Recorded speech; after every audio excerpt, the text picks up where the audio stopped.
I know there's been a lot of interest in speaking to my firefighters. They're all at the stations today. And initially I was very much for that.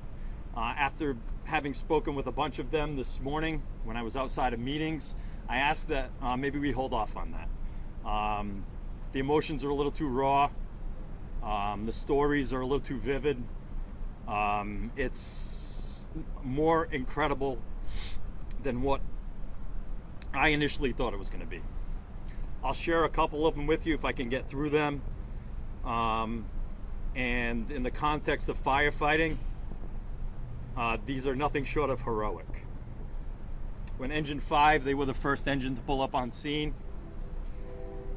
The captain, who was one of the best captains that I have on my job, he's an incredible firefighter and a great leader. He got off the truck and said it was eerily quiet. Flames were blowing out the front door. He advanced 2 hose lines with a 3-man crew. Now typically it's minimum of 2 firefighters per hose line. But he recognized the danger in that building and the risks that were posed by the residents and ordered his crew to advance 2 hose lines with 3 of them.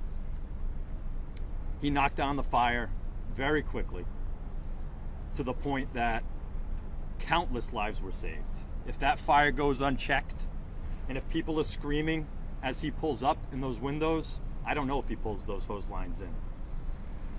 So countless lives were saved by those actions. And I think it was a blessing in that the residents weren't yelling out the windows at that point, because my trucks that pull up mere seconds after Engine 5 is advancing that hose line, Engine 4, Engine 2, and Ladder 2 arrive to a chaotic scene. They describe seeing faces in windows. Sorry. And having to decide who they need to rescue. I'll share with you one of the more amazing stories that I've heard today. My crew of Ladder 2, the officer masks up, is in full gear. The driver gets off the truck in his station wear, essentially some form of what I'm wearing today. They go to the 2nd floor on the west side of the building, make entrance where there's heavy black smoke and they can't see their hands in front of their faces. The driver waits at the door or makes his way in as far as he can. The officer begins to break into rooms and pull victims out. They're all non-ambulatory. That wing had nobody who could escape on their own. He pulls the first victim out, drags him down the hallway to awaiting police officers, and his driver who's awaiting there. His driver, single-handedly lifts up each victim.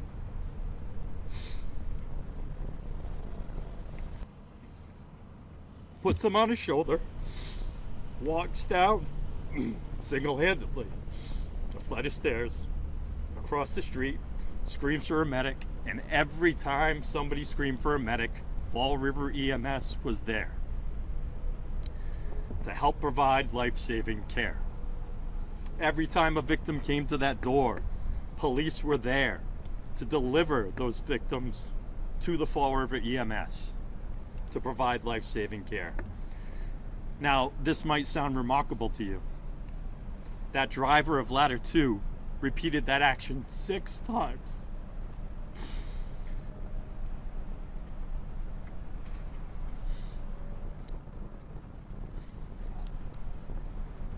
It's beyond comprehension in the room that we were in that had Boston firefighters and firefighters from large communities that were there for peer support.